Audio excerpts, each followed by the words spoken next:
building down to widen the road. Now, what do you guys see at the very top of that typical warehouse?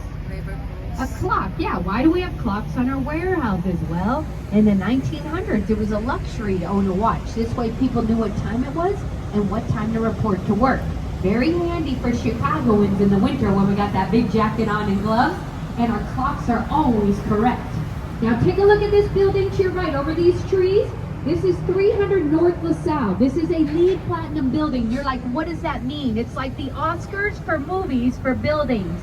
LEED stands for Leadership, Energy, Environment, and Design. Now that building does not have air conditioning. Imagine in the summer, yes, how they keep the building cool. They take the river water all the way to the top of this building. It flows through the building and cools it. Now when that water comes back into the river, it's warming up the river water, and we are concerned because we have over 70 different types of fish in our river that we monitor all the time. Now coming up on your right, we're going to talk about this style of architect. It's all over our city, Art Deco. This is a merchandise mart. How do you know it's Art Deco? See the vertical lines? They draw your eyes to the top. You see the setbacks and the ornamentation.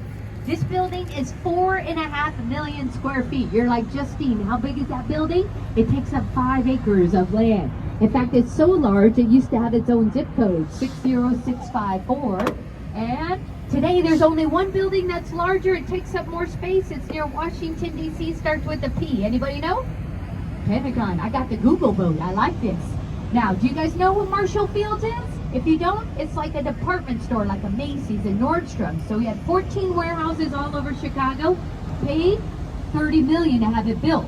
But then, in 1942, he owed some back taxes. In fact, Chicago, do you have any locals on the boat? Yeah.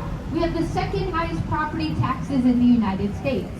Yes. Now, anybody on the boat from New Jersey?